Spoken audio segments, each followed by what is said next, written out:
Bonjour, bienvenue dans la série sur l'électrodynamique classique. Alors, nous continuons sur l'utilisation des fonctions de Green développées en coordonnées sphériques. Et comme second exemple, impliquant des densités de charge, considérons une sphère creuse reliée au sol et une charge rectiligne Q de densité uniforme située sur l'axe des Z entre les pôles nord et sud de la sphère. Donc on a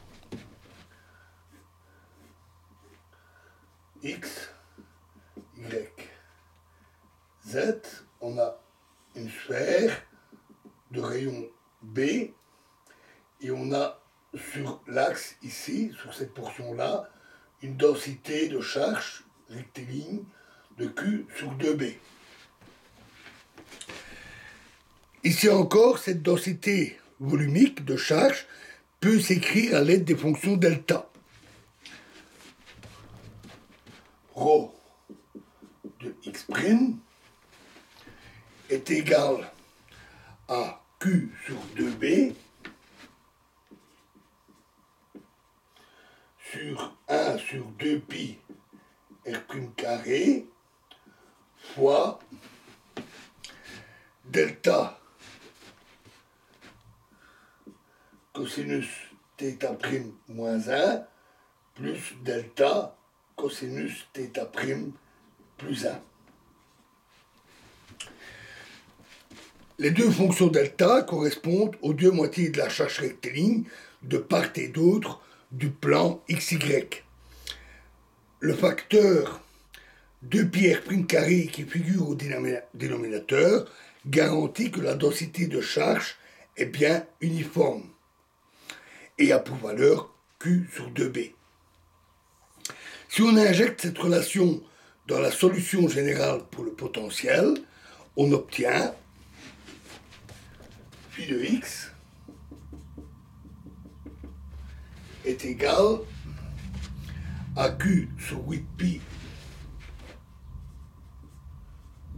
epsilon 0b fois la somme de L égale 0 jusqu'à l'infini de PL1,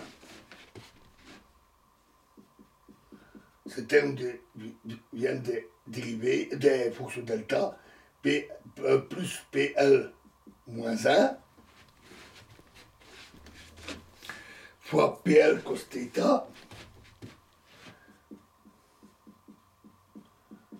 plus l'intégrale, fois l'intégrale de 0 à B de R' inférieur fois 1 sur R' L plus 1 moins R exposant L plus 1 R' supérieur divisé par B exposant 2L plus 1 fois dR'. L'intégrale se calcule sur les deux intervalles R' compris entre 0 et R compris entre R et B. On obtient alors que cette intégrale de 0 à B est égale à 1 sur R exposant L plus 1 moins R exposant L sur B exposant 2L plus 1 fois l'intégrale de 0 à R de R' exposant L dR'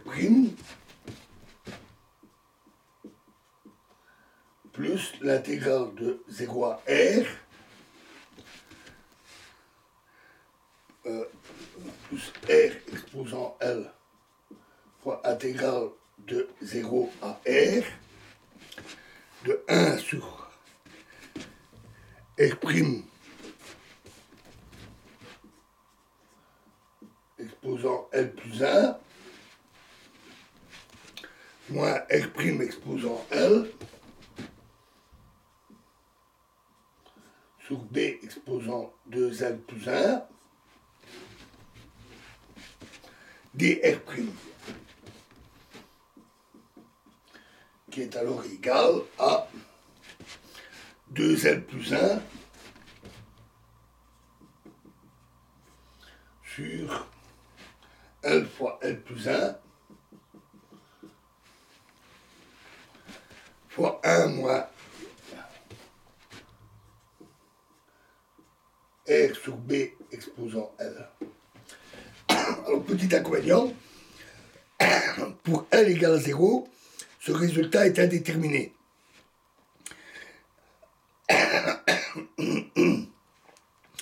Alors, la règle de l'hôpital donne pour L égale 0 uniquement que l'intégrale de 0 à B est égale, pour L égale 0, à la limite quand L tend vers 0 de D sur DL de 1 moins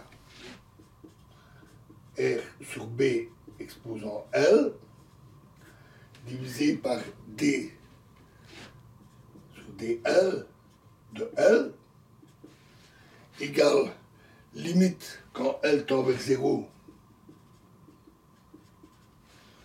de moins D sur DL de E exposant L fois ln de R sur B égale ln de B sur R.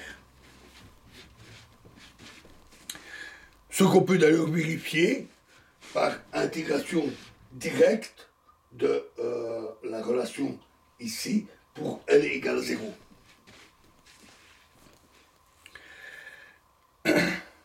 La relation PL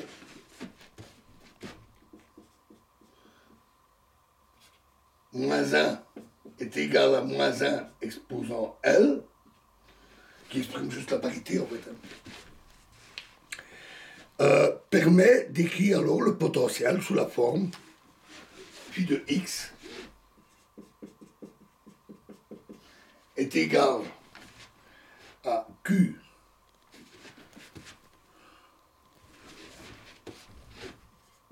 sur 4 pi epsilon 0 B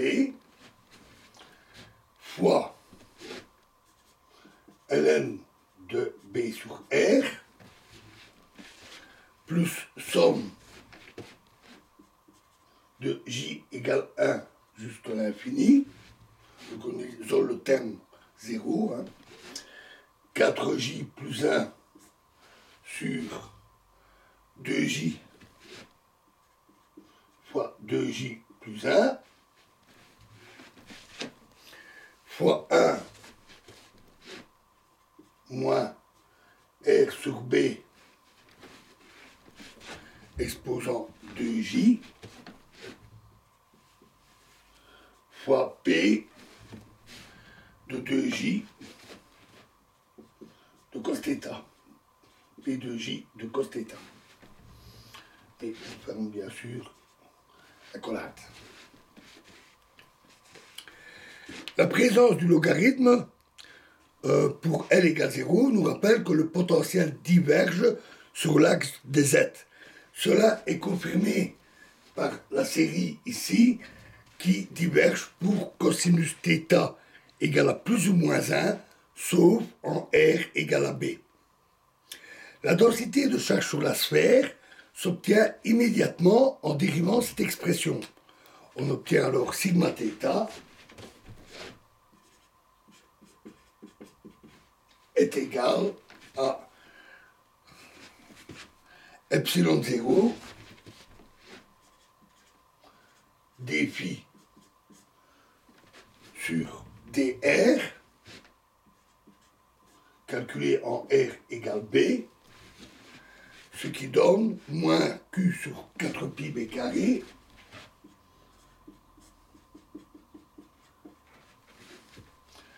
fois 1 plus somme de J égale 1 jusqu'à l'infini, de 4J plus 1 sur 2J plus 1,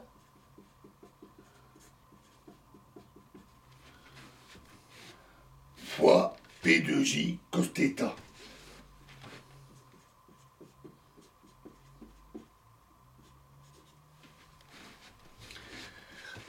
Le terme dominant montre que la charge totale induite sur la sphère est égale à moins Q, ce qui est logique.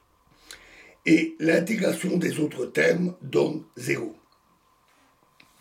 Donc voilà pour les fonctions de Green sphériques. Alors, dans la prochaine vidéo, nous verrons le développement des fonctions de Green en coordonnées cylindriques. Je vous remercie.